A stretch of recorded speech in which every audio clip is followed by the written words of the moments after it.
everyone, how are you doing today?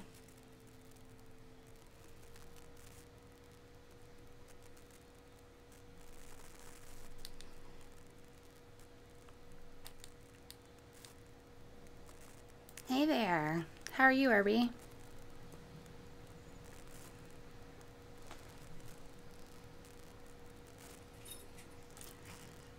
Hey everyone, I just wanted to come on. I know that there has been some newly released information in regards to Kelsey Berreth and Patrick Frazee and Crystal Kenny. There have been some search warrants and the arrest warrant in addition to their executions that have been released. So I'm actually going to go over this information hopefully as fast as I can. As you can tell, I'm going to apologize in advance. I sound awful. Everybody in my family is sick, so hopefully I keep my voice here. Let me go ahead and pull up this information. There were so many pages of documents that were released today. It was almost like the data dump of the Watts stuff. There was just so much, and I wasn't even expecting it. So I've been trying to digest that over the last few hours. So let me pull this up for everybody. So the last search warrant that they have basically encompasses most of the information that we actually find out. So that's the one that I'm going to go over, the most important information in regards to that. And then most of the executions contain some sort of information. We see text message information in addition to some call logs and some different pictures and stuff like that. So I'll show that information as well. I have a sick little one, so if he comes in here, I apologize. I'll try to get this done as soon as possible too. I know there's so much information to digest. This case is so awful. Hey baby ZZ. Alright, so this one here, this is basically just stating the search warrant, and it's for the property that we know was searched for 1713 Wildhorn Road and the 35-acre parcel. So attachment A goes on to say why. So your affiant Commander Christopher Adams, number 1220, is a sworn police officer for the city of Woodland Park, currently assigned to the Woodland Park Police Department's Patrol Division. Your affiant has been a sworn police officer with the city of Woodland Park since 2004.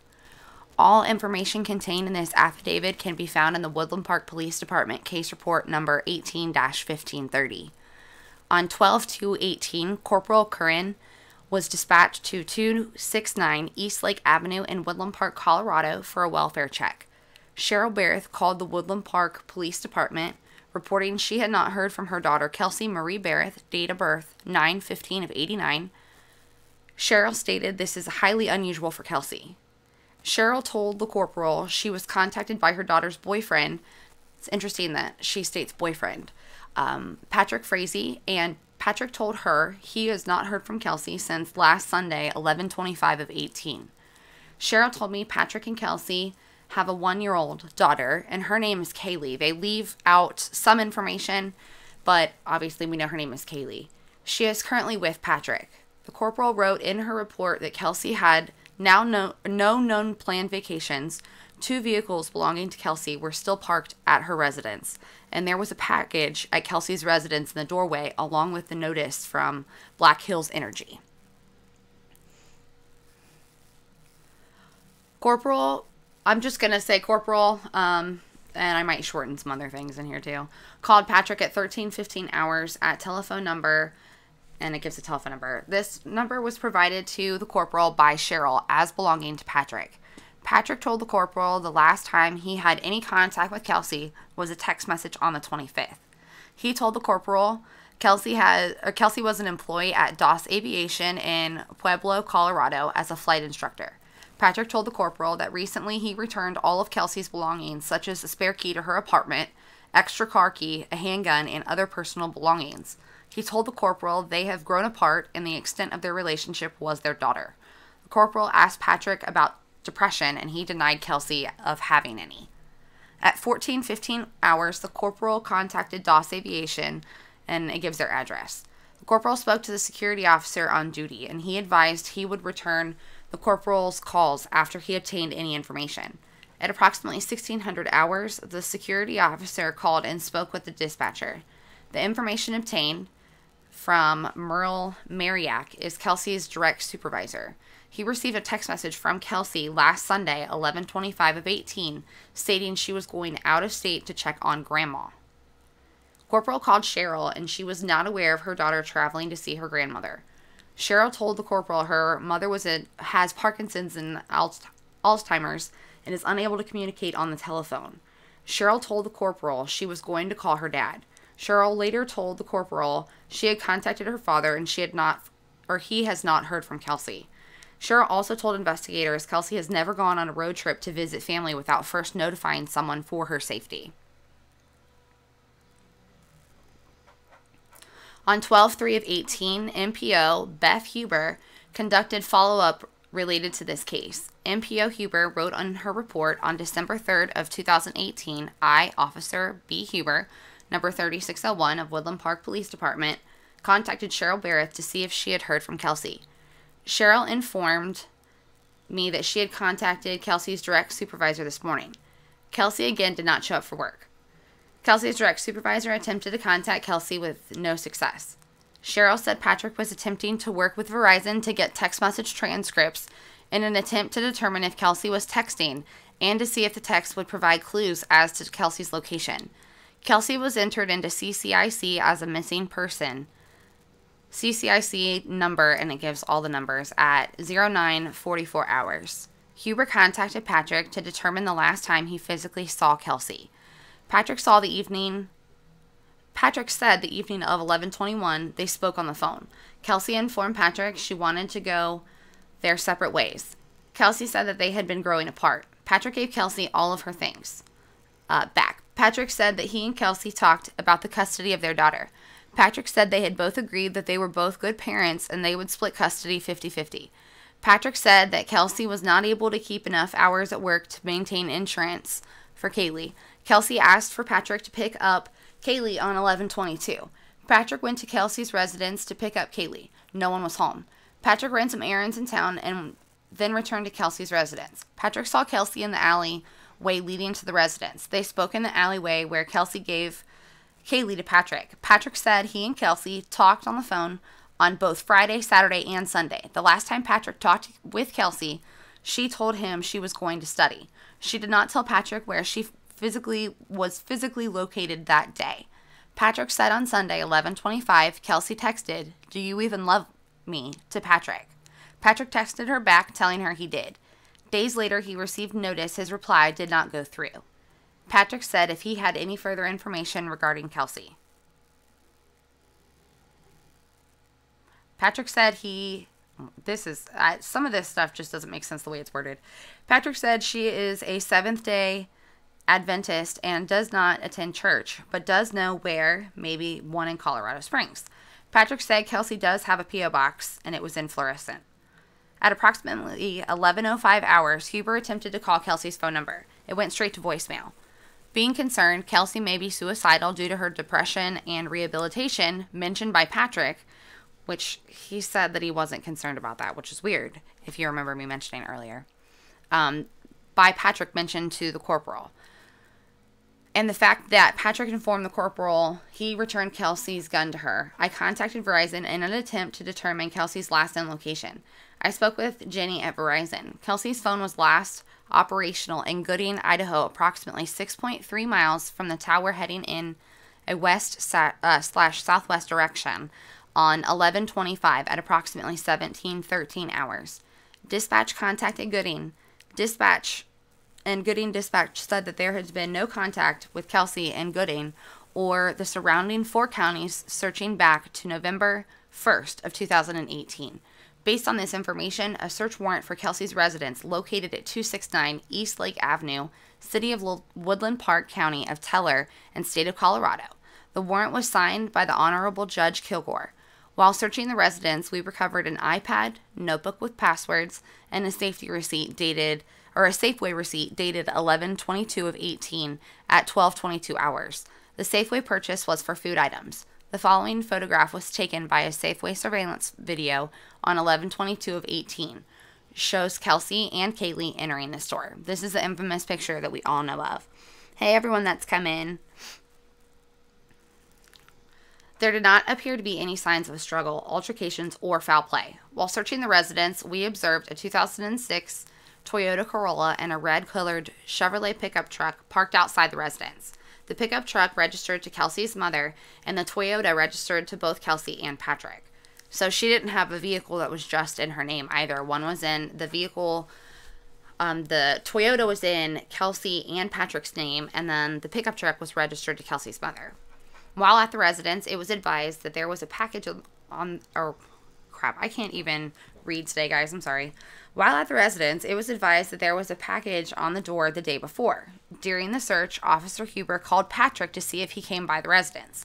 Patrick told Officer Huber that he had not been there, but had a friend pick up the package. During a later interview between CBI Agent Slater and Cheryl and Clint Berreth, Agent Slater learned the package was to, I think that was Kaylee, and it was a Christmas ornament. Officer Huber wrote in a report on December 3rd of 2018, I, Officer Beth Huber, and it gives the police department, after the search warrant execution, conducted the following activities in the continuing search for Kelsey. We observed a Safeway receipt in plain view in her pickup truck. The receipt was dated 11/22/2018 at 12:24 hours. We also observed an obstructed Walmart receipt through the window. I went to Safeway and I requested to review their security video. Safeway allowed me to review the video. With the information on the receipt, I was also able to identify Kelsey checking out at 12:24 hours. I observed she had Kaylee with her in her car seat in the shopping cart. I tracked Kelsey out of the Safeway to her pickup truck, a red Chevrolet Silverado, in the parking lot. With the known location of the red Silverado, I observed Safeway security video to determine when and from what direction Kelsey entered the Safeway parking lot. The following is what was observed. Kelsey entered the Safeway parking lot from the west end of the parking lot at 12:02 hours. She parked, walked to the passenger side of the Silverado, pulled out the child carrier with a child in it, and walked into the Safeway. Kelsey conducted her shopping. Kelsey checked out of Safeway at 12:24 hours. Kelsey had the baby in the car carrier in the shopping cart. Kelsey needed assistance with checking out an item from Floral, so she had two different receipts. One receipt was for all items purchased except for one from the Floral. The second receipt was from the item from Floral. Based on the shape and the color of the item from Floral, it's believed that the item was a poinsettia plant that was observed sitting on her kitchen table during the execution of the search warrant. Kelsey departed Safeway and walked to the Silverado. She unloaded groceries, placed the car carrier with the child into the front passenger seat, got into the Silverado driver's seat, and drove out of the parking lot at approximately 12:27 hours. Kelsey drove out of the west end of the parking lot. Huber contacted Walmart Asset Protection to see if they would review parking lot video to determine if Kelsey had been to Walmart after she departed Safeway. We asked them to review the video from 11/22 of 2018 at 12:30 hours to 1300 hours, looking for a 2011 red Chevrolet Silverado to determine if Kelsey went to the Walmart after she departed Safeway. Walmart Asset Protection informed us they did not see the Silverado. On 12/4 of 18, the CBI and FBI was requested to assist the WPPD due to the suspicious, that's Woodland Park Police Department, due to the suspicious circumstances surrounding Kelsey's disappearance. CBI agents Greg Slater and Kevin Torres responded to assist.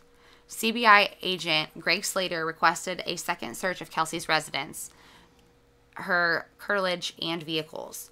Agent Slater also arranged for a human decomposition canine to respond to Kelsey's residence to assist with searching her residence and vehicles for the presence of human decomposition. The two vehicles were towed from Kelsey's residence to the Woodland Park Police Department impound lot to be searched. A search warrant was obtained to search the 2006 Toyota Corolla belonging to Kelsey and Patrick. The Honorable Judge Billings Vela signed the search warrant for the vehicle. A sock with a small amount of what appeared to be blood was located on the front passenger seat. The canine indicated the presence of human decomposition on the driver's side rear bumper area. A 2011 red-colored Chevrolet Silverado pickup truck parked at Kelsey's residence was searched at the WPPD after consent to search was obtained from Kelsey's mother, the registered owner. A Safeway receipt dated 11/22 of 18 at 12:23 hours was located on the front passenger seat. The Safeway purchase was for flowers. A Walmart receipt dated 11/22/18 at 1:50 hours was located on the front passenger floorboard. The Walmart purchase was for Tums antacid and what appeared to be over-the-counter stomach medicine. Officer Huber requested an exigent cell phone ping for Kelsey's cell phone through Verizon. The ping revealed the following information. The last activity on Kelsey's phone was 11/25/18 at 17:13 hours, located and it was in Gooding, Idaho. On 11/25 of 18 at 17:11 hours, there was an outgoing text message to Patrick Frazee's cell phone. Gooding County Sheriff's Office Detective A. Boyer in Idaho was contacted regarding Kelsey's disappearance and cell phone ping. The Detective Boyer and several law enforcement officers went to the location of the cell phone ping. Detective Boyer described the entire surrounding area of the cell phone ping to be a large, steep gorge. Kelsey nor her cell phone were located. On 12/4 of 18, Agent Kevin Torres with the CBI and Detective Paulson met with Patrick to conduct a welfare check of the child. Patrick was asked if he would provide a formal statement regarding his knowledge, relationship, and details about his last interaction with Kelsey and her whereabouts. Patrick voluntarily agreed to provide a statement to Agent Torres, but then changed his mind and requested an attorney before providing any information. Agent Torres asked Patrick if he knew what attorney he would consult so that a meeting could be arranged for him to provide a statement. Patrick stated he was going to meet with attorney Jeremy Lowe. Agent Torres impounded Patrick's cell phone, which was described as a Moto M108D, and then it gives the model number. On December 4th, let me make this go away. Oh, wait, hold on. On December 4th of 2018, CBI agent Greg Slater told me he spoke with Cheryl Berreth, Kelsey's mother. During that conversation, Cheryl reported she last physically spoke with Kelsey on 11/22 of 18 at approximately 9, at which time Kelsey stated that she, Patrick, and Kaylee had gone out to check on a herd of cattle on 11/21 of 18. While driving back to Patrick's residence, Patrick became ill, requiring Kelsey to drop him off at his residence, pick up some medication, and take it back to Patrick. After doing so, Kelsey and Kaylee drove to Kelsey's home, arriving at approximately 0400 hours on 11/22 of 18. Kelsey further reported she, baby, and Patrick had plans to go out for Thanksgiving dinner. The conversation quickly ended because Kaylee's diaper needed to be changed. Cheryl told Agent Slater on 11/22 of 18 at approximately 9:15 she called Kelsey back, and during that short conversation, Kelsey spoke about Christmas gift lists and related items. Kelsey made no comments or statements to Cheryl regarding the dissolution of the relationship between Patrick and Kelsey. Kelsey provided no additional information, and the conversation ended. Cheryl told Agent Slater on November 24th of 18 that she, meaning Cheryl, inadvertently dialed Kelsey's cell phone and hung up before anyone answered. A short time after the inadvertent call, Cheryl received a text message from Kelsey's phone stating, "I'm tied up, I'll call you later." Cheryl stated she never received a return phone call or text message from Kelsey. Having not spoken to Kelsey since 11/22 of 18, Cheryl attempted to contact Kelsey on 12/2 of 18 via cell phone. Cheryl never received a response from Kelsey via text message or phone call, thus prompting Cheryl to text Patrick and inquire about Kelsey's whereabouts. Patrick called Cheryl from his cell phone, and he said that Kelsey had decided to end their relationship and go their separate ways, and said that they were going to share custody of Kaylee 50-50. Patrick also stated that he met with Kelsey on 11/22 at her residence and returned several items to her, including a handgun, ammunition, keys to both vehicles, 2006 Toyota Corolla and red Chevy pickup truck, and keys to her residence. If you remember us talking prior, Patrick told somebody else, or it was stated prior, that he had returned things to her on the day prior, the 21st, not the 22nd. So information that's being given to her is a little conflicting here.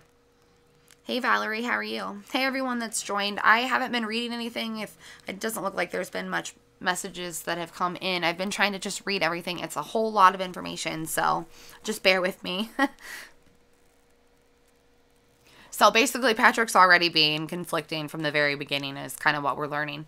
After I read through this report of the arrest, this is the arrest and the search warrant and the affidavits. Like, this is the last one, and it's titled the search warrant. It basically has the most information. There were a ton of separate search warrants that were out there, and this one was the most detailed. So I figured instead of going through all of them, I'd just go through the most detailed one. So back to, let's see here. So he's stating that he's giving her back her things, including her keys and the keys to her residence. Patrick stated that Kelsey also returned his personal property. Patrick said that that was the last time that he saw Kelsey. He did not know where she was, and he was going to give her some space. Agent Slater asked Cheryl about Patrick and his behavior. Cheryl shared a story regarding the birth of Kaylee, was born 3 weeks early and required, a lot of this is redacted, guys, so I'm sorry, I know it sounds like gibberish, but, so she was born 3 weeks early and required some extra medical care.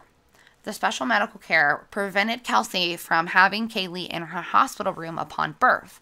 Patrick was very upset about this because he believed the first few hours of birth needed to be spent with the mother and father for bonding purposes.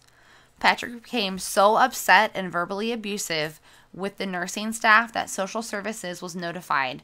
Kaylee was removed from the care of Patrick and Kelsey until a safety evaluation could be done to determine if Kelsey was being physically abused by Patrick.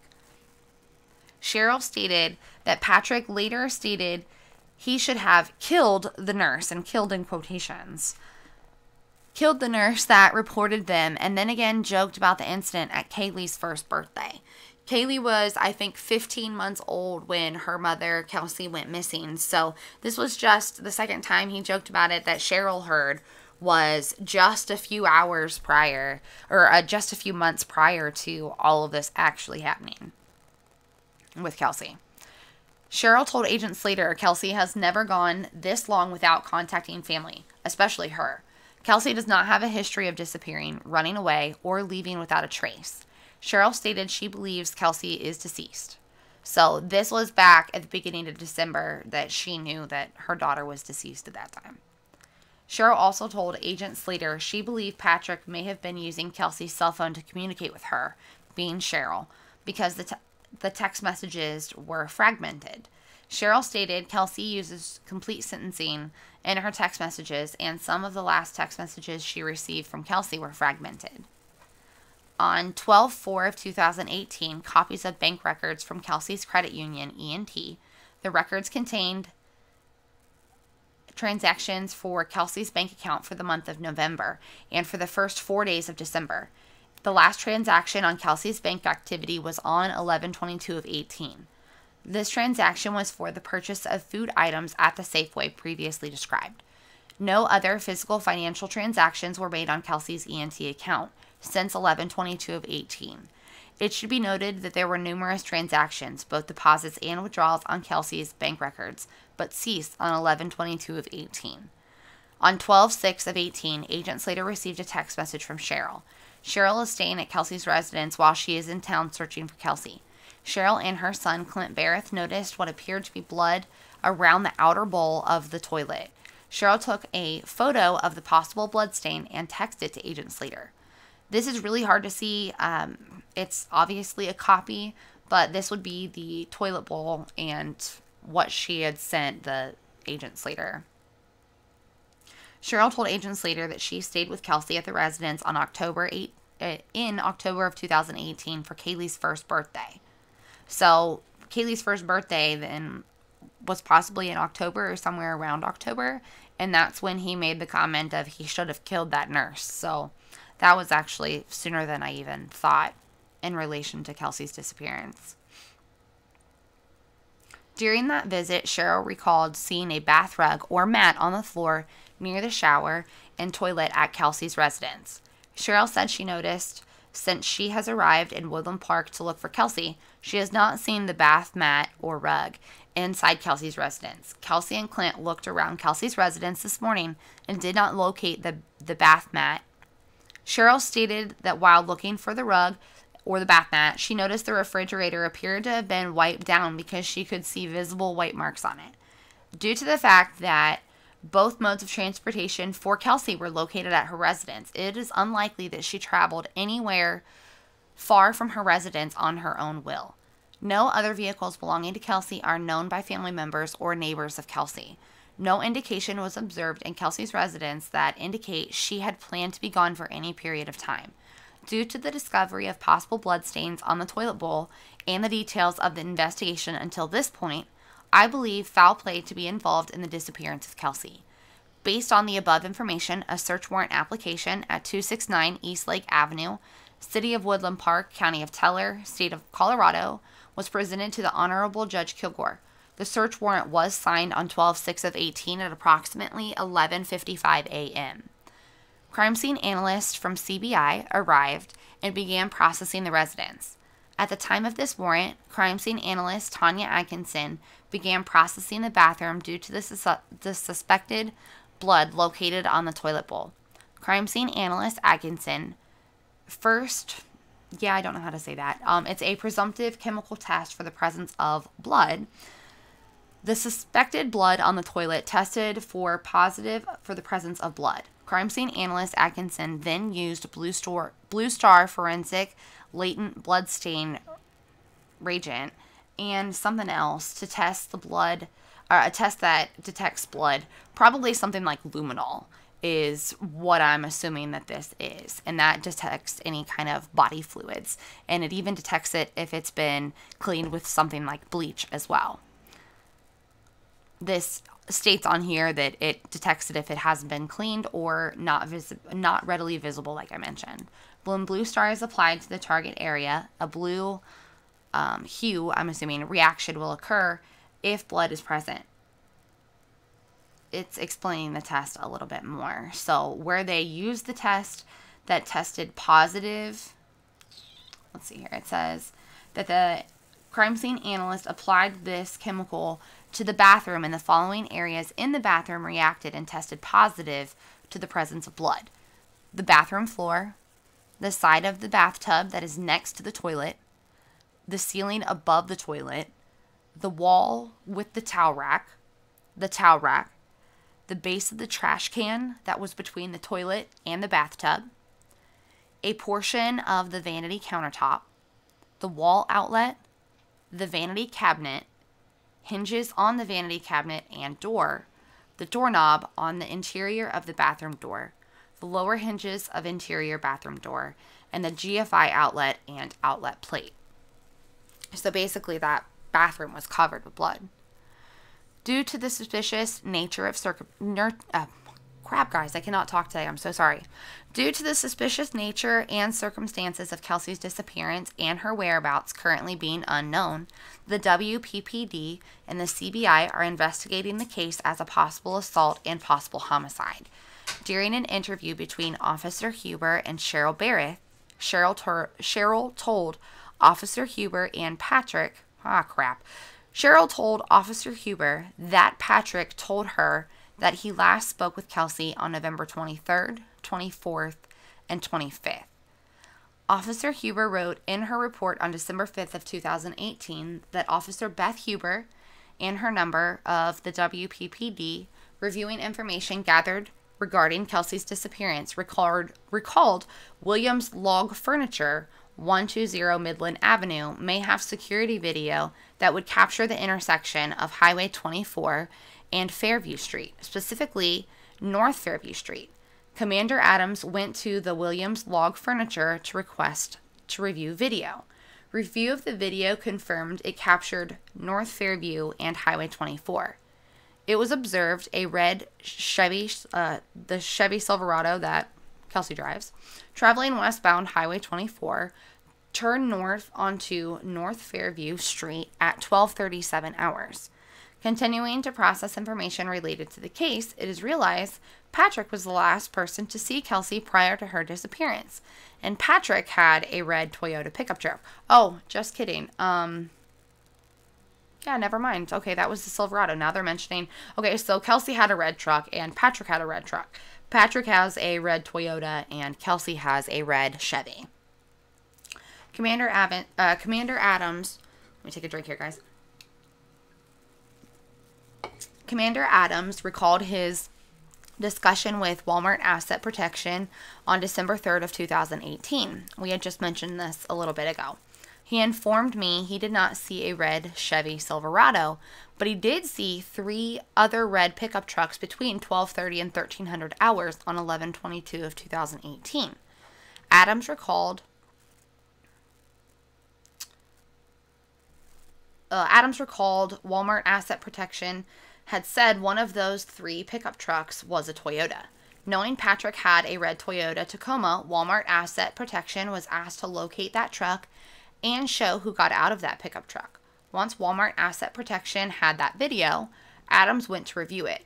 Adams observed Patrick exit his red Toyota Tacoma, get a car carrier with a baby out of the passenger seat, and enter Walmart.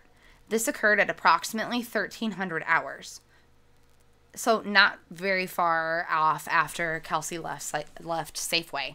Patrick is being seen, I'll show you guys, Patrick is seen on Walmart footage with Kaylee in the cart.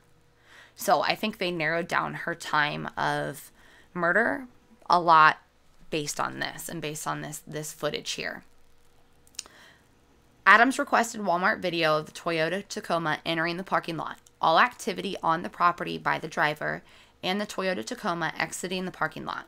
The following picture is a still image from the surveillance footage received from Walmart showing Patrick at Walmart on 11/22 of 18.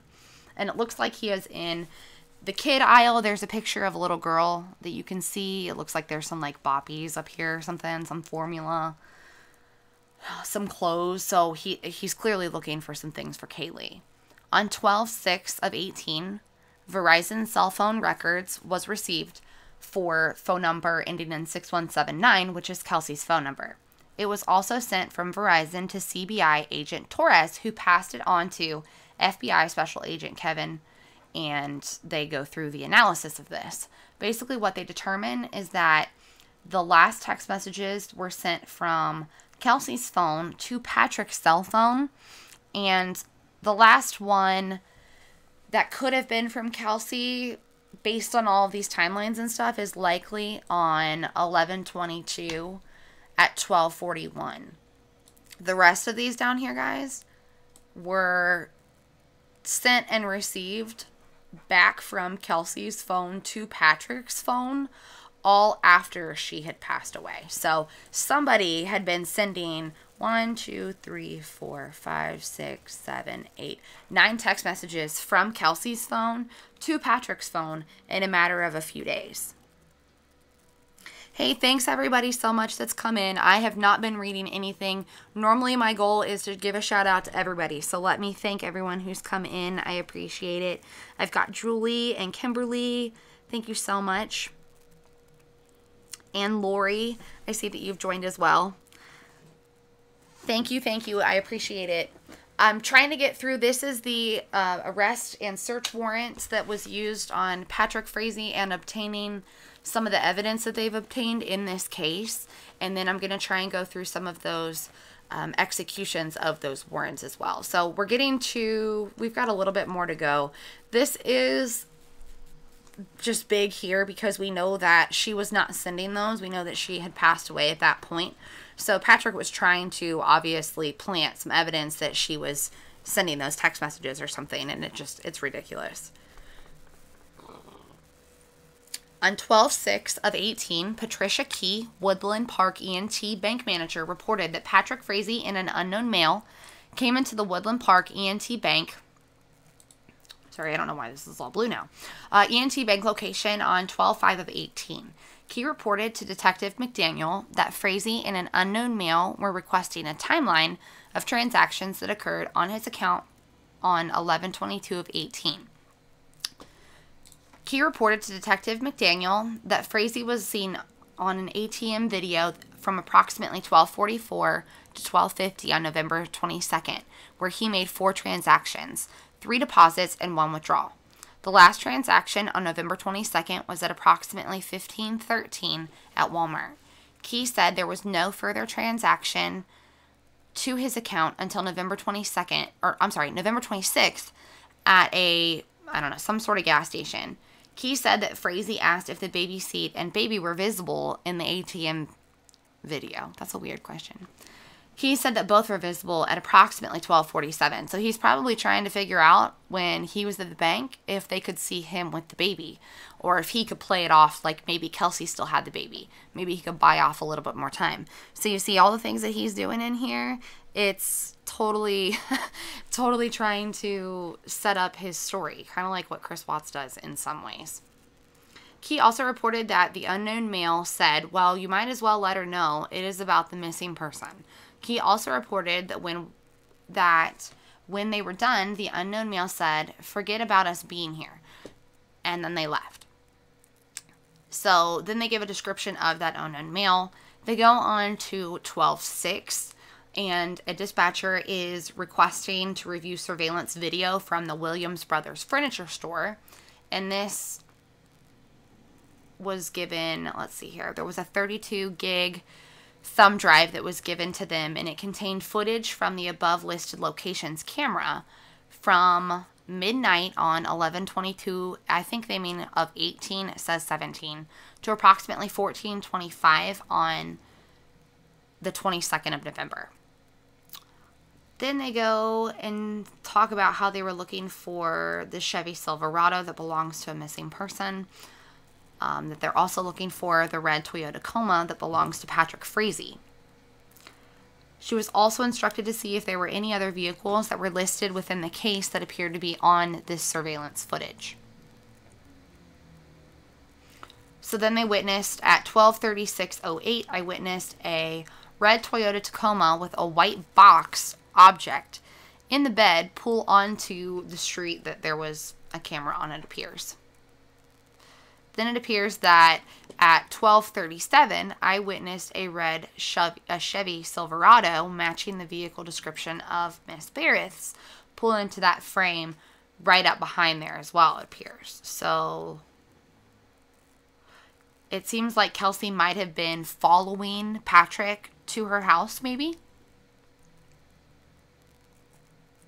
Then at 12:44, I witnessed a red Toyota Tacoma with a white object in the bed of the truck travel south. So he went north and then he went south. So when he went north, it was 12:36, and when he was going back south, it was 12:44. So if I'm making assumptions here, she likely was killed within that 8-minute time frame, which is pretty crazy. Because then he is seen shortly after that at Walmart with Kaylee. And we know prior that Kelsey had Kaylee. At approximately 13:25:43 p.m. on November 22nd, I witnessed a red Toyota Tacoma with what appears to be that same box on it, and it's going back. It appears that it was traveling. It says that it appears to be the exact same vehicle, and it keeps going in the opposite direction that it was going at 12:44. So once it was seen again, it went one direction at 12:37 and went back in the opposite direction at 12:44. And then it says it went in the opposite direction at 13:25. So he was seen on this Walmart surveillance footage around 1, which would have been around 1300 hours. So he was at Walmart likely during that time. I don't know exactly. I can't remember if it says exactly what was bought at Walmart. I know that receipt that they found from Walmart wasn't exactly in the best condition. Yeah, it's appearing that he killed Kelsey and then took Kaylee to Walmart. That's what I'm understanding. Unless we find out some additional information, that's what I'm understanding at this point. On 12/7, while conducting further neighborhood canvass, specifically the apartment directly east of Kelsey's, Corporal Koski spoke with the resident, Leslie Jackson, due to her being, it's due to her having surveillance cameras, and they were thinking that maybe it recorded the entrance to Kelsey's residence. While speaking with her, they learned that the video cameras are manufactured by Arlo. This is where those Arlo cameras come in, and that a lot of the stuff was stored on a cloud server. The videos are only saved for 7 days, and the videos only went back to November 29th. So they reviewed every available video on her system via her cell phone and did not find much information that could have helped them other than someone dropping off a package off on Kelsey's front porch, but it appeared to be a UPS driver, and that was on December 1st. On 12/7, the search warrant applications were submitted for Verizon for Patrick's phone and his physical phone download, in addition to the order of non-testimonial identification for Patrick to provide full body surface photos and buccal swabs of saliva. Upon reviewing the search warrant applications, those were signed off on. So this is giving the most in-depth timeline of what happened, what search warrants they requested, filled out, and went through, and everything that was executed as well. On 12/10, they received the information regarding the cell phone dump of Patrick's phone. They also received on 12/10 the phone records from number 5759, which is also Patrick's number. They sent the files received from Verizon to CBI, and those were also passed on to FBI, and they were sent over to the Cellular Analysis Survey team. I'm trying to paraphrase here because we're only about halfway done, and I've already been on here reading forever. I did not think it was going to take that long. Holy crap. Okay. I went through all of this, but I had no idea it was going to take that long. Alright, so this is information where they're talking about another guy who was like a father figure to him. It might have been the guy who was at the bank, or it might have been somebody else. This is where they're talking about some cell phone data and where her phone pings. A lot of this information is just stating that they don't really have a whole lot of pings, or they call it RTT data from Verizon, because they only keep that information for so long unless it was like a dropped call or a disconnected call or something. Then for some reason they decide that they're going to keep that data for 30 days. But everything else I think is only kept for, it says in here, it's either 7 days or 9 days. The information that they can triangulate to connect them, they are able to basically, it appears they're able to conduct the pings in an investigation or a report that puts them, as in Patrick and Kelsey's phone, for a number of days in the same area. And when those phones ping, I'm just summarizing what I read in here. When those phones ping, they do have a little bit of like a range for error. So when a phone pings off of a cell phone tower, it can be within so far of that cell phone tower to ping off of that tower. And that location data that it's getting isn't always exact. So their margin for error provides possible facts that Kelsey's phone was with Patrick's phone during this time as well. One thing I want to get to on here, so they're talking about Kelsey's phone and where it went and the things that happened with Kelsey's phone. They basically track it to Gooding, Idaho. That's where the phone comes back on. There's also text messages that I'll try to break this down and maybe put these photos up in another video, but this is a lot of what is taking up some of this here too. And some of that video is, let's see here, or some of that data I'll try to put out. Okay, I was trying to get, there's some text messages here. Here we go. All right, so this is one thing that I wanted to show you guys. There are text messages to and from Kelsey, and I'm pretty sure I've kind of narrowed down her last text message to Patrick Frazee, and it is on 11/22 at 12:41, and it says, "I bought some sweet potatoes in case you wanted sweet potato casserole, but I forgot to get pecans, so if you want some, you should get some." There's nothing else on her phone until 12:23 as far as text message goes, and that's between her and Patrick. So she is telling Patrick, this is from Patrick's phone. This was the last warrant that they got, and incoming to Patrick's phone on 12:23 at 6:59 in the morning. "Call me when you guys are awake. I'm going to go running. I'll call you guys when I get home. Then it says outgoing. It says, okay, be safe. He says, how's shopping going? We're going to go trim, then cake, I don't know, over in Lake George, whatever that means. An incoming text message from Kelsey to Patrick. Just looking still, not really finding anything I like. Might just shop online. And another incoming, actually, do you mind keeping tonight? They black out Kaylee's, or get rid of Kaylee's name in here. Sorry, I'm really tired and stressed out. Call me in the morning when you guys wake up. What's weird to me is she didn't even like wait for a response when she asked. This would have been, obviously it wasn't her. It was either Patrick or possibly Crystal. Not 100% sure. But someone was texting from Kelsey's phone asking if Patrick could keep Kaylee that night, and didn't even wait for a response and just said, sorry, I'm tired and stressed. Call me in the morning when you guys wake up.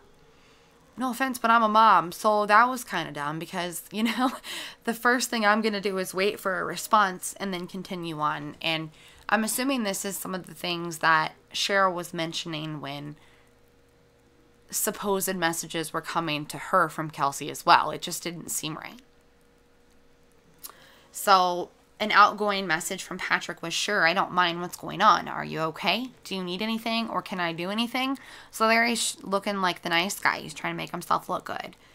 Incoming to Patrick says, no, I'm fine, just worn out. Talk to you guys tomorrow. Outgoing. Okay, if you do, please let me know. Then he says, are you awake? Incoming text message to Patrick says, sorry, I didn't hear my phone. Going to jump in the shower. I'll call you guys when I get out. That was on the 24th. Patrick says to Kelsey, or whoever Patrick says to Patrick, okay. Then an outgoing text says, if this is truly what you want, I'll respect your wishes and give you space. Let me know if you change your mind. I'll leave you alone now. You can give me a call when you decide what you want to do. So Patrick knew that when Kelsey went missing, they were going to retrieve all of these text messages and everything. So he literally was trying to set this up to make it look like he was a good guy, which is total bullshit, you guys. So he then sends something to her for some reason, and it's his email address with the password, and it says, okay, thanks, I'll look at them when I get time tonight. And then it just goes back and forth, like, call me, okay, will do. And then she supposedly was supposed to text Patrick, do you even love me? And then Patrick texts back, why would I bend over backwards and stand between you through everything, or stand behind you through everything if I didn't? So to answer your question, yes, I do. And then it says that an incoming message to Patrick expired. I don't know what that means, but that was on November 30th. Then this is the call log. A review of Patrick's cell phone dump showed the following calls between Patrick's cell phone and Kelsey's cell phone. This is from Kelsey to Patrick. There were missed calls. It appears early in the morning. Or in the afternoon. Oh yeah, these were early in the morning, right? Yeah. And then so he just basically goes back and forth. This is when it would have stopped. The last call from her would have been at 12:31, or no, possibly. Yeah, this was the last one. This was the last phone call from Kelsey that she could have made, which would have been 11:22 at 12:33. And the last phone call to Kelsey from Patrick would have been 11:22 at 12:31. So it appears that that would have been when he was following her back to her place.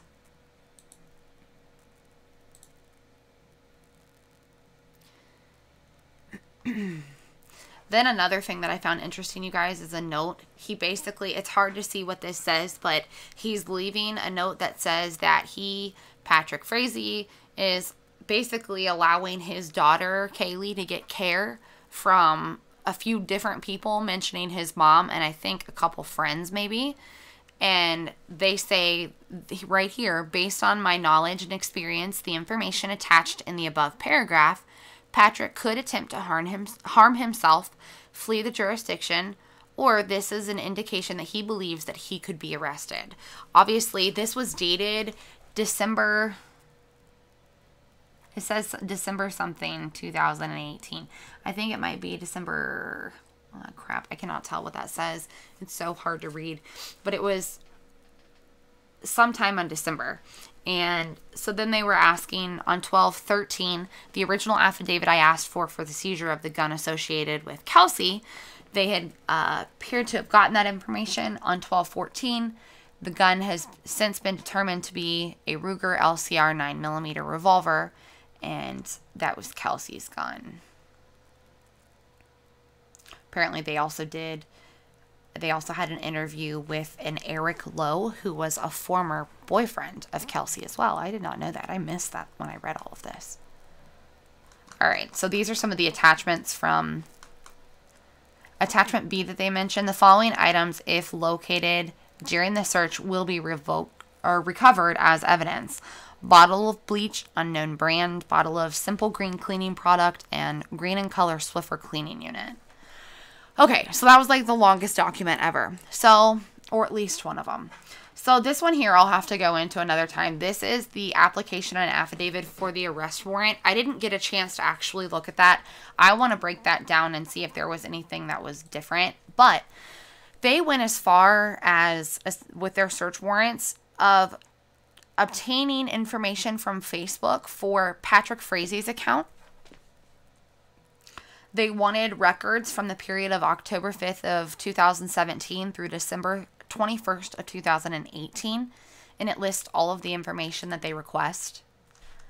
The next one, they look for Kelsey Berreth's Facebook, and they also request the same information for that same period. And then they also, where's it at? I'll find it over here. They ask for Crystal Kenny's as well. I'll find it on one of these. In addition to that, they were looking for any and all documents relating to the personal or business accounts for Kelsey Marie Berreth, all of her financial records, credit histories, income verifications, and contracts. This information they're not giving out, but they're stating that they got the information. They also requested information from Verizon Wireless to give out all of the account-specific information. So this just gives you an in-depth look, guys, at everything that they went through in this investigation. And these were on, a lot of these were from January of 2019 as well. So they were requesting information from the information from the cell phones from April 1st of 2018 until December 4th of 2018 as well. So they requested months and months of data and information. So they requested everything about the accounts and business and personal information on Kelsey. They did the exact same for Patrick. I meant to pull that off of here. I did not mean to list that document with that information. I know the office that released these records said that everything was redacted, and there's some information that's just not redacted. So this is, again, another warrant for Verizon Wireless. There were multiple cell phone numbers and multiple Verizon Wireless warrants that were issued. This is a search warrant for information or actual items that were obtained from 1713 Wildhorn Road, that multi-level single-family residence. It states that it includes a 35-acre parcel, and how we stated that they were looking for that bottle of bleach that was an unknown brand. It appears that they did find that. A bottle of simple green cleaning product in addition to the green in color Swiffer cleaning unit. So they found that as well. So they also wanted information from Crystal Kenny or Mrs. Lee, her Google user account. They wanted it for Patrick Frazee's Google user account. They wanted, again, Verizon records, another search warrant. This is the one I was mentioning. This is the Crystal Kenny Facebook execution search warrant. This is Google for Kelsey Berreth's account. That was done on the 17th of December. These are all of the things that they took as far as evidence from, let's see here, from 1713 Wildhorn Road. So they took a ton of stuff. They took one pink-colored Parents' Choice sippy cup with clear liquid, white with pink and green polka dot blanket, one pair of Lee blue jeans, an ENT checkbook, and registers for an account and the name of Patrick. See, there's another one that they didn't take out.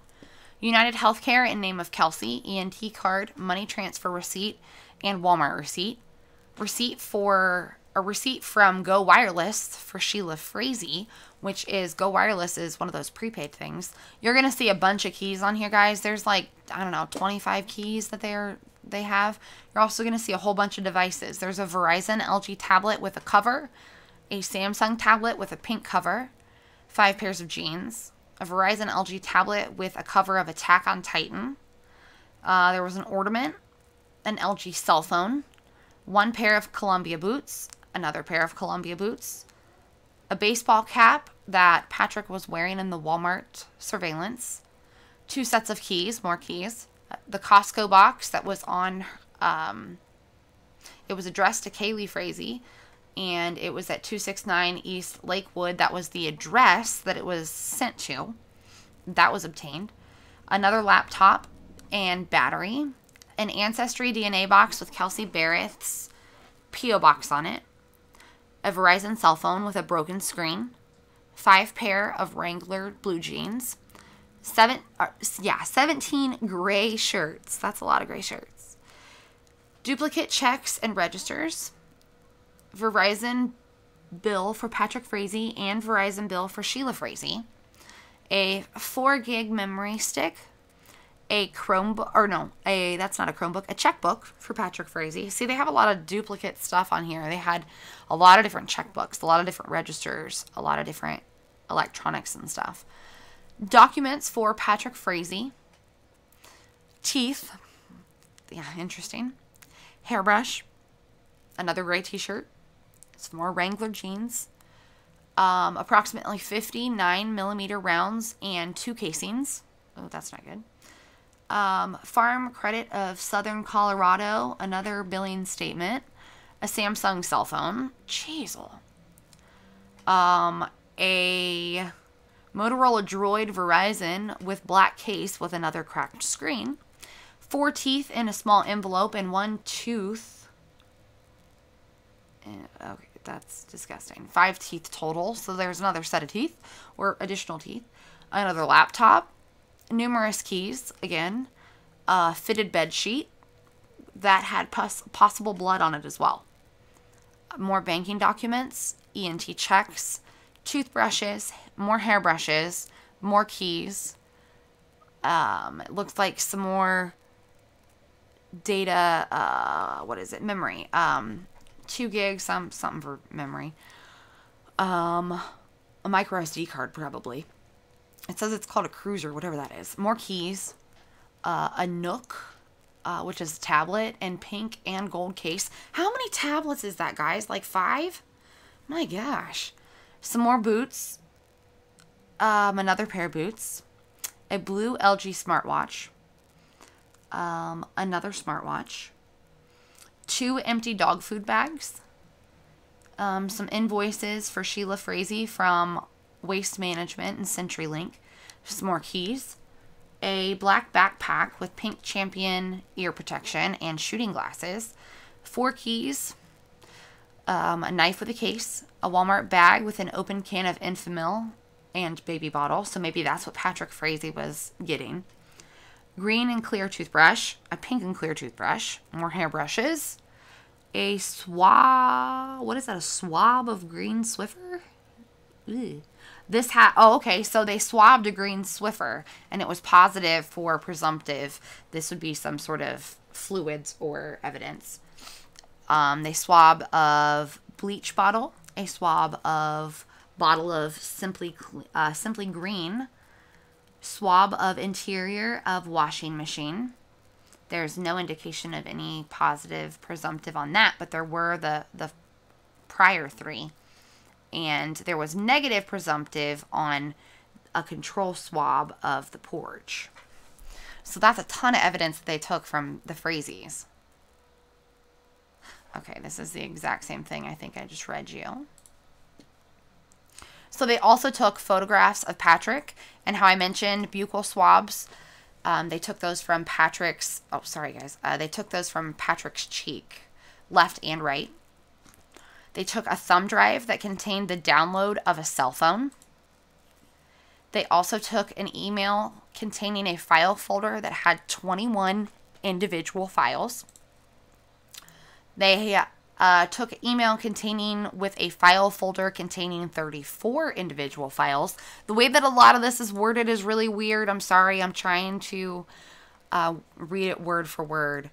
So this is something from, this is a search warrant that was executed. These are all of the things that tested positive for blood. I think, let me see, hold on. The undersigned does further inform the court that if the property was seized, that the person from whose person, premise, or location, there's a copy. Oh, just saying that they got a copy of the search warrant. So these were all things that they took.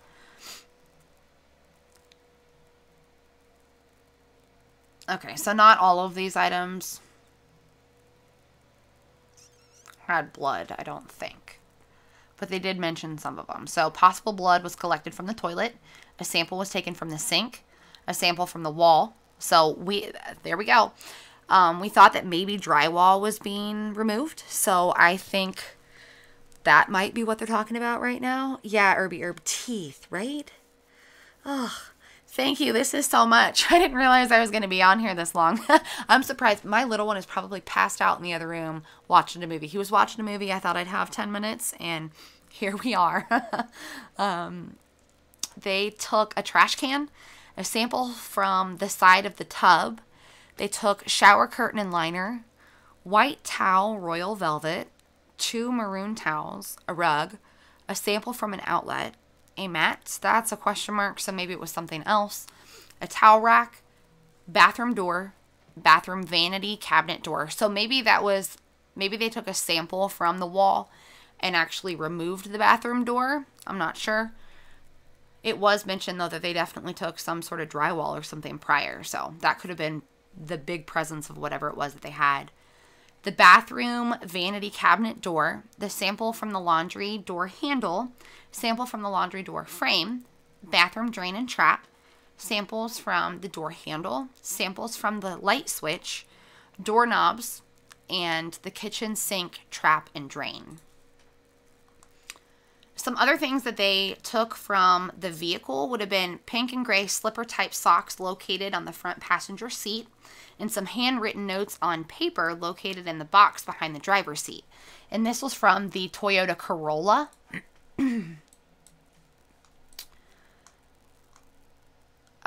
This is one that states, yeah, there's not a whole lot to this. This is for the iPad and the charger. The notebook containing passwords. Okay, so this is what they took, the Safeway receipt. That's stating that information.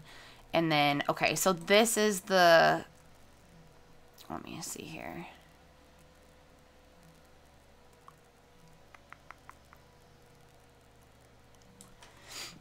Okay, so they also took, in addition to all of that stuff, they also took some things that were not stated. On 12/10, McDaniel took items to the CBI. Some things that weren't mentioned were a mouth guard, some buccal swabs from Cheryl Berreth, buccal swabs from Clint Berreth, a DNA sample from the bathroom sink, a DNA sample from the wall under the towel rack, a DNA sample from the side of tub, more DNA samples from the bathroom outlet, the door handle to the downstairs, the light switch downstairs closet, the bedroom laundry door frame, and the laundry door handle bathroom. So this just reiterates the presence of blood pretty much everywhere, or DNA pretty much everywhere. and the fact that Patrick did what we thought he did and just, unfortunately, it appears he beat her all over that condo or townhome, and that's absolutely awful. That breaks my heart. This is more of that triangulation data and stuff. So that's the gist of what we learned. Something else that was interesting here too, I'm not sure if this is the correct Patrick or the correct Patrick Frazee's mom, I guess you could say. I don't know if this is the correct Sheila Frazee, but on the day that she disappeared, let me see if I can make this bigger. On the day that Kelsey disappeared, there was a Sheila McCorkle Frazee who posted a picture that said, "Yay, the witch is dead." And that was posted November 22nd at 4:36 p.m. It appears that it's a scene from a movie or something. And it says that on 12/12/18, the Woodland Park Police Department received via a Facebook message a photograph of a Facebook screenshot. That screenshot contained the name of Sheila McCorkle Frazee and was dated November 22nd at 4:36 p.m. The picture below is what the police department received via Facebook. There have been several inconsistencies between the information that Patrick initially gave officers and information obtained during the investigation. And then they continue on. So that's where we got the information from the text messages and then the call log as well. So I'm not sure if it's been said that it might not have been the right Sheila Frazee. So I'm going to do some more digging on that. But if it was, did you hear it was not her as well? Okay. I heard it wasn't her, but the cops felt that they needed to put it in their search warrant and they felt that they needed to include it. So I thought that it might be pertinent for some reason. So I am going to look into that. So you think that he went to Walmart and then went back to kill Kelsey?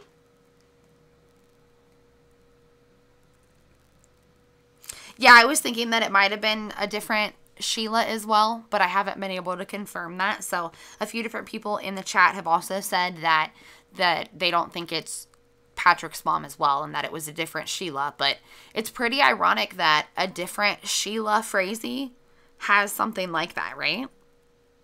Oh, hey, Christy, how are you?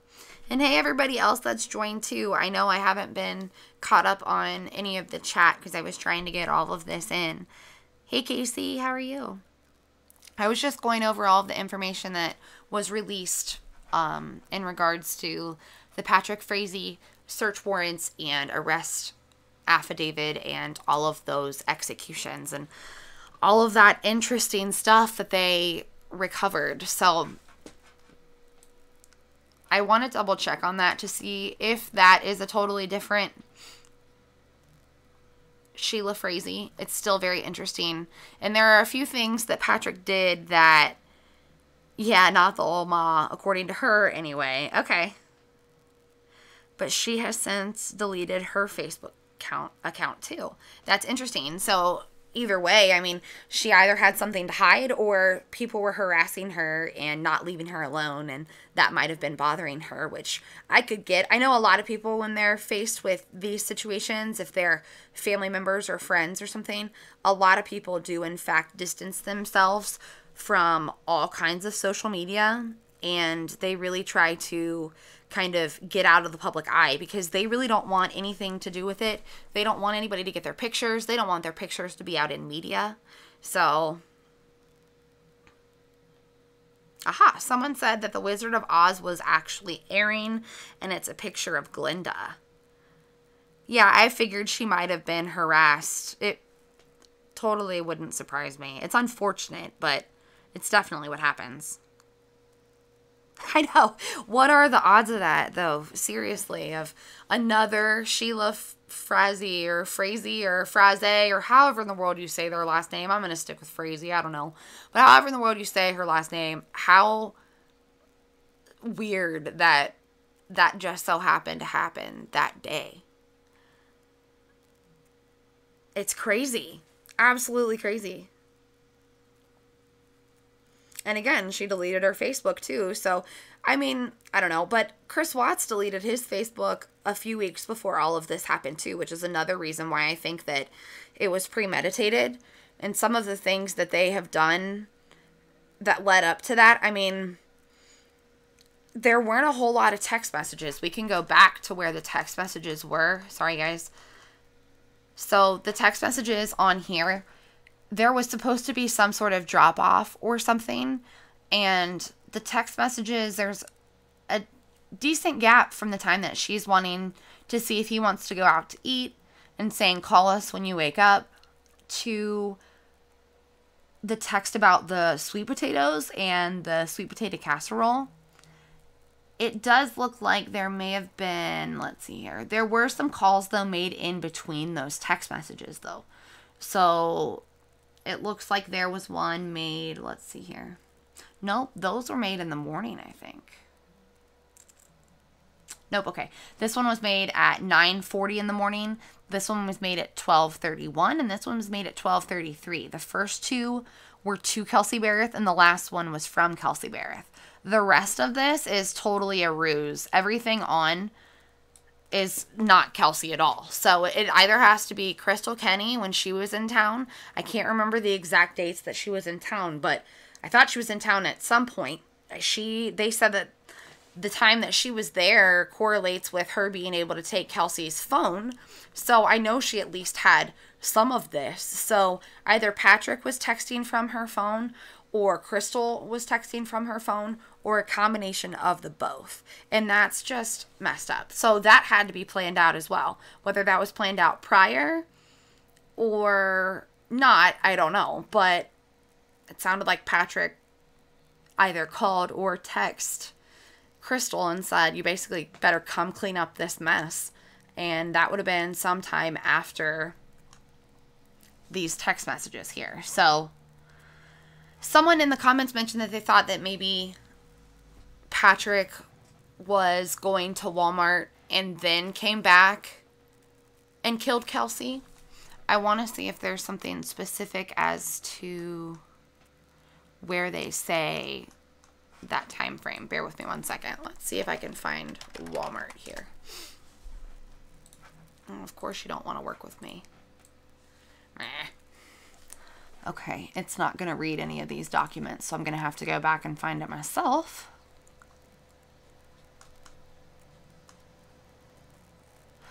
So we know that Kelsey entered Safeway parking lot at 12:02 hours. She left at 12:24 hours. She left the parking lot at about 12:27 hours. And then we have Frazee. Let's see, where...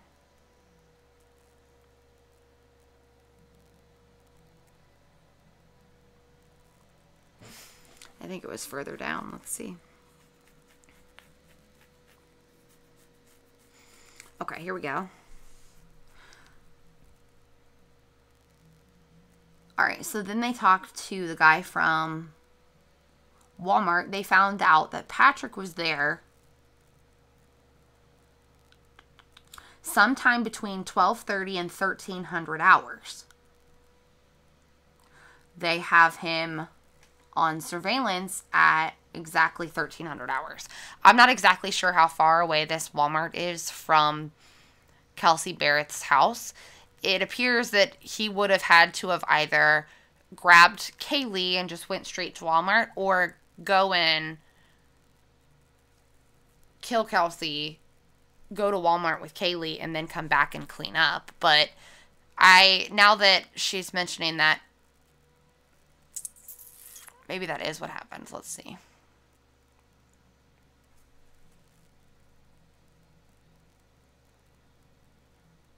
I'm reading some of these comments too. Yeah, there were teeth found at the Frazees here. Let me try and find this, you guys. Isn't that messed up? I'll show you exactly where it is too. I'm going to confirm the details about Walmart. I want to change my thumbnail if that's the case, because he either went to Walmart before or after he killed Kelsey. So he was either planning to kill Kelsey, I think, or he went after the fact to clean up. I don't know. I don't think, now that I'm saying it though, that time frame as I read all of that, I don't think he would have had enough time to clean himself up, and he doesn't.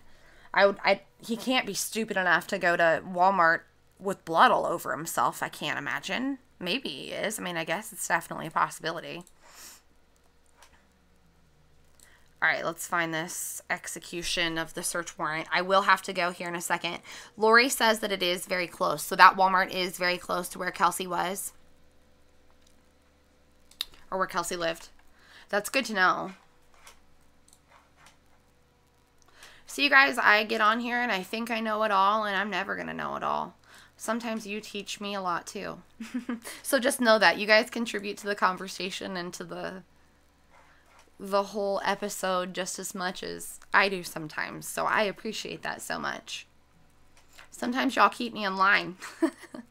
Here we go. This is it. All right, I'm going to share this, and then I'm going to have to go check on my sleepy-headed sick boy. Less than 5 minutes from her house. That's good to know. So that still wouldn't have given, I mean, it would have only given him mere minutes to kill her. And it seems like there was a decent amount of a struggle. Unfortunately, I don't think that there would have been enough time. So I am going to change my thumbnail and change that, because I guess it would have been after. I was thinking as I'm reading this, like, he had the baby, he had to have taken Kaylee after the fact, but that's just based on what he said, because he said that he tried to get a hold of her, he couldn't get a hold of her, she wasn't home or something weird to that effect, and then he says that he ended up meeting her in the alley behind her home. And I don't think he even admitted to going to Walmart in the beginning. So he was clearly leaving that out for a reason. And it was all just really weird. Yeah, you know what, Casey? That hazmat suit thing, my gosh. I was telling my husband about that, and he's like, wait a minute. What? Like, yeah, you'll never believe what she cleaned up in. All right, so here's where it says teeth, item number 28. This was the report of the execution of search warrant on the 13th day of December. That's when this was started. That's when it was issued. It appears that this was signed off on the 19th. So it happened sometime on the 14th, it was authorized to take place. So sometime around that is when that search warrant was conducted. And item 28 that they recovered is teeth. And if you look in item 35, it appears they found more teeth. It says 4 teeth in small envelope and 1 tooth, totaling 5 teeth. There's also something that I was reading to you guys a few minutes ago that said that they took a mouth guard in for evidence. And then when I was reading something, it sounded like these teeth were molar teeth. Like, not teeth from a little kid. And Kaylee is only a little over a year old. There's no way she's losing teeth right now, at least naturally. So, ew. Like, that just seriously freaks me out. Yeah, she did come prepared for dirty jobs. It's disgusting. My heart breaks for poor Kaylee. There's one good thing. Okay, she has a few good things going for her. Luckily, it sounds like she has a great family support on the Berreth side. And another thing is that she was so young. She's so young that it's a good thing and a bad thing, I think. She's so young, she's, one, not going to remember what happened to her mother, which is a good thing. But at the same time, unfortunately, it's also a bad thing that she's not going to remember, because she's not going to remember her time that she did have with her mother. And that's really sad, because I'm pretty sure they said she was 15 months old when, or around 15 months old when her mother went missing. And you don't remember anything prior to a few years old. So I know she's not going to remember her mother, and the only thing that she's going to have left of her is going to be pictures and videos and stories. And unfortunately, these documents and the newscasts and the broadcasts and things that have gone out, and all of the information that she will be able to find in the future when she's ready. And I know that's going to be really hard for everybody in the family. So my heart definitely goes out to everybody for sure, because this is never going to be easy. And it's definitely not going to be an easy conversation to have with her either, ever. I mean, can you imagine her being in kindergarten and in first grade, and it's, you know, bring your mother or father to school day, or, you know, bring your grandparents to school day, and they're thinking, wait a minute, this is who I see every day, and then they get confused. Like, I know somebody who passed away and their kid is with their grandparents, and it happens all too often, and it's really unfortunate, and I really just hope that out of all of this, Kaylee brings that family comfort. I do.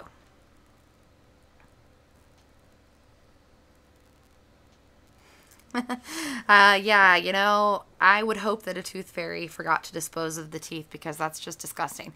But dude, he's really old. I'd have to ask my mom. Okay, are any of you mothers that have a child who is older, and have you kept their teeth? That's a serious question too, by the way. I'm going to ask my mom if she has any of my teeth, and I am pretty positive she's going to tell me, hell no. And forgot to dispose of? How do you forget to dispose of something? I mean, he's older than I am. I think he said he was born in 84 or 86. I think 86. So he's what, 32?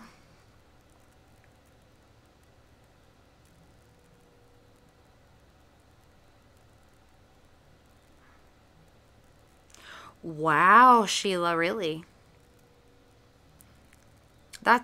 Okay, so that terrifies me, but I'm also glad to hear that at the same time. I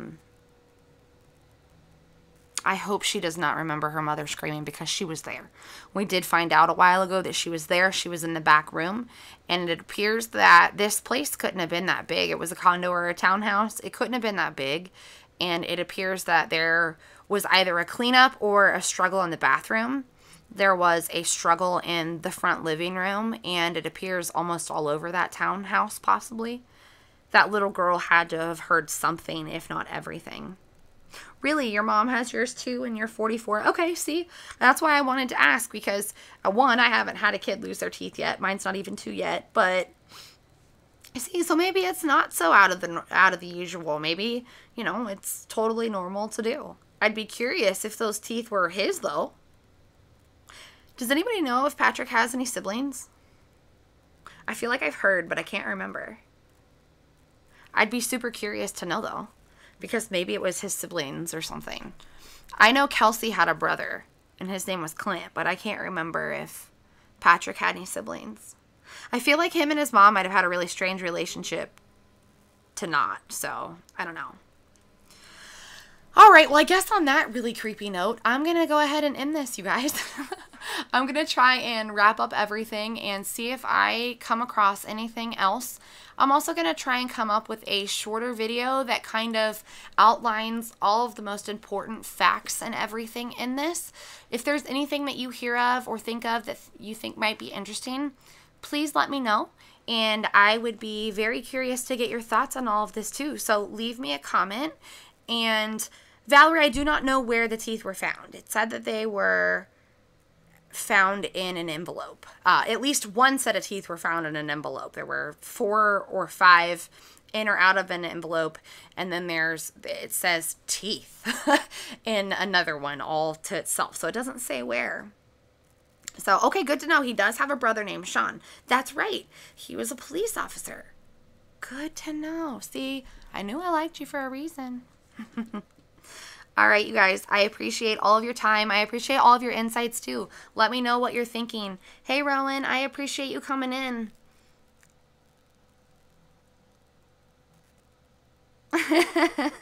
Hey, you know, I think to each their own. I don't know if people like to keep it or not. But, you know, with teeth, seriously, guys, if you're listening to the replay of this, do you guys keep your kids' teeth?